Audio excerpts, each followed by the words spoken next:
plenty of articles out there about the abortion issue and how it is going to relate to this presidential campaign, especially now with a woman who's presumably going to be on the ballot. And I don't even need to read the articles. I think we all kind of know that.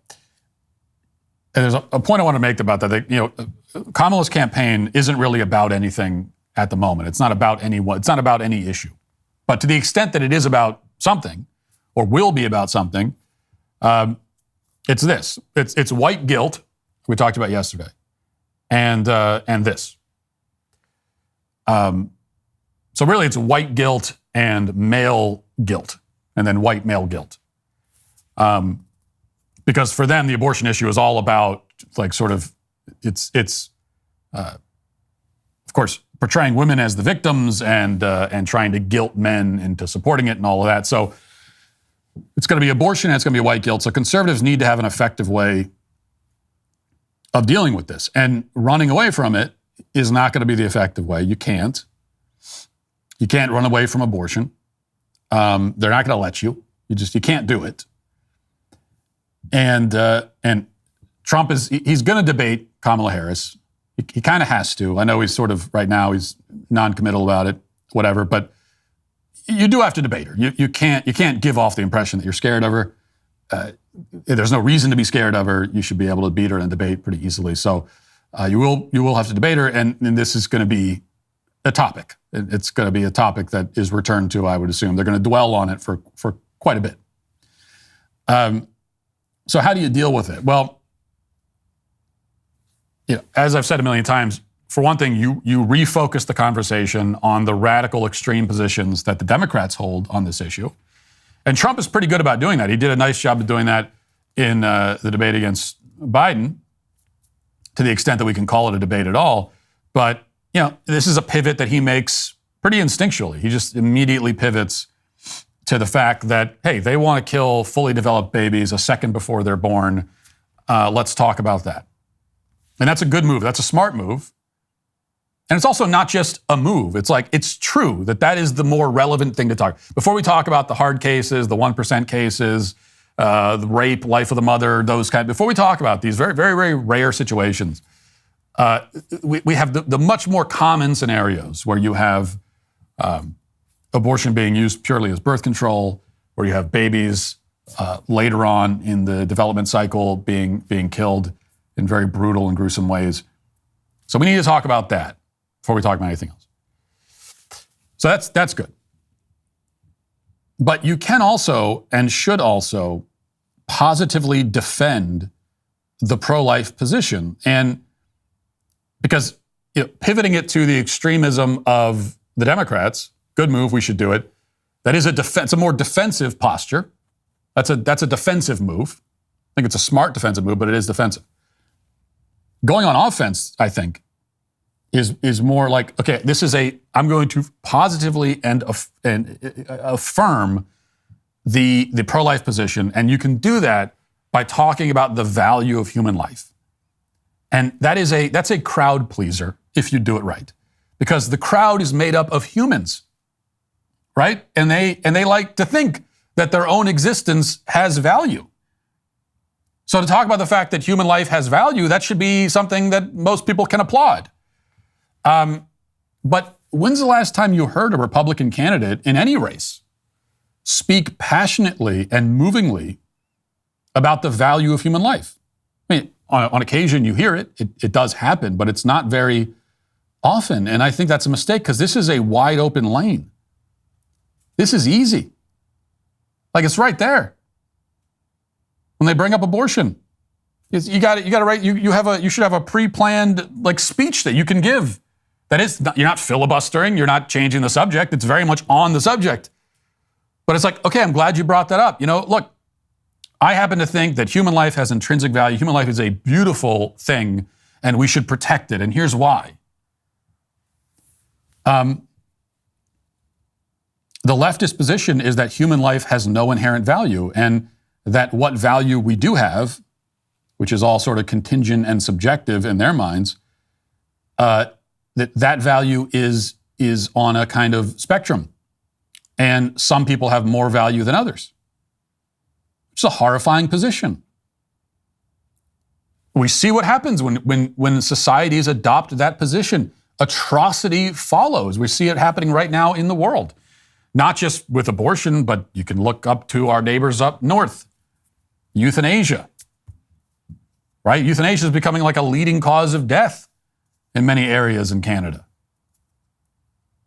They're putting down people like dogs, people who aren't even terminally ill. This is what happens. It's a terrible thing when you don't affirm the value of human life. So our position is much more palatable and also true, that human life has intrinsic value. I would love to see this. I mean, I would love to see Trump turn to Kamala Harris and say, do you think human life has intrinsic value? Do you? Yes or no? They never are forced to answer that question. I mean, do you realize that is the question of this debate? That is the question that the whole thing hinges on. Right? Either human life has intrinsic value. There's intrinsic value means it belongs to something by its very nature. By its very nature, it has this quality to it.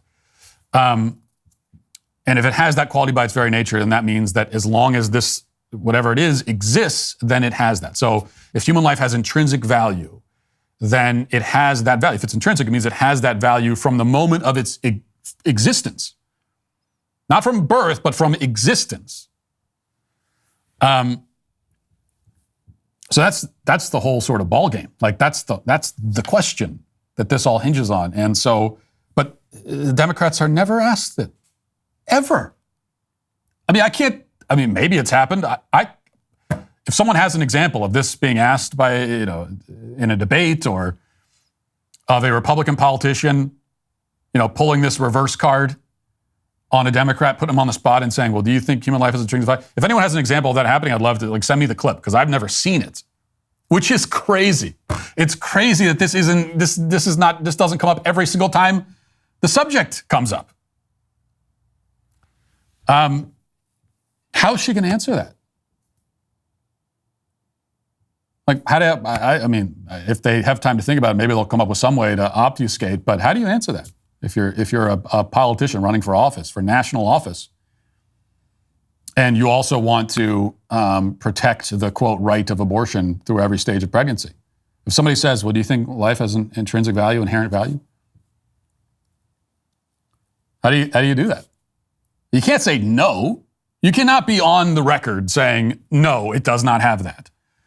But you also can't just say yes.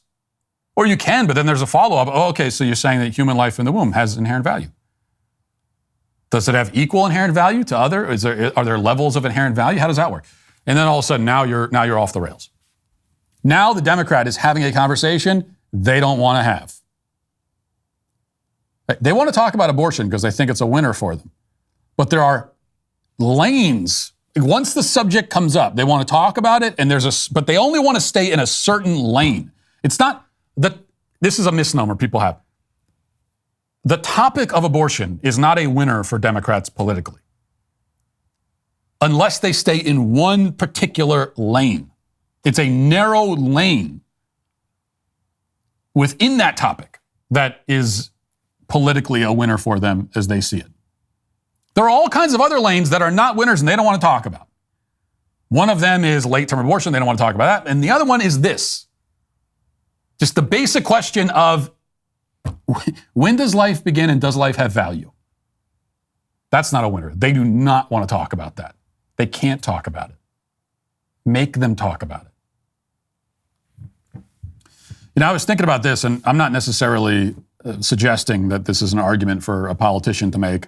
But I'm just sharing this as a thought is all, that it's interesting to realize that so much of the pro-abortion agenda relies really on the very arbitrary prejudice of size. Okay, the reason why pro-abortion people see no value in an unborn child, especially at its earliest stages, one of the big reasons is that it's really small. I mean, that actually is kind of there's a little bit more to it than that, but that's most of it. And you hear them say this. They'll say, "Oh, really? You think something the size of a pea is a human? Really? You think that has the same value as you?" Yeah, I do. Why wouldn't it have the same value? It's small? Who cares? It's really small. Who gives a shit if it's small? What does it have to do with anything? I mean, just think about that for 2 seconds. It doesn't make any sense that would matter. It's small, so what? But this is what we do. It's easy for people to kind of slip into this, even though it's an incoherent kind of prejudice, but people slip into it. Even in the animal kingdom, we kind of do that. The animals that we value the most tend to be larger. So most people value dogs over squirrels.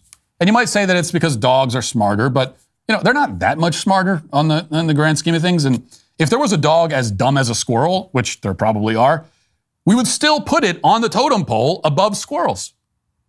Why? I think a lot of it really comes down to it's like a larger animal, and we just tend to think of larger things as having more value. In fact, I bet if there was a Honey, I Shrunk the Kids scenario where people were shrunk down, like fully grown people were shrunk down to the size of a pea, it would be hard for a lot of people to see those pea-sized humans as being fully human. Even though in this case they have the same intelligence, but the fact that you can crush them with your shoe without noticing them, that you're doing it, it just like seems to mean that they're not quite as important as normal-sized people. So I think that's a lot of it. Anyway, it's sort of neither here nor there. I'm not saying that Trump should necessarily go into this whole spiel during a debate. I wouldn't suggest bringing up Honey, I Shrunk the Kids, but it does go to show that once you remove the intrinsic value from all human life, you end up in a situation where you're kind of drawing these lines that are incoherent.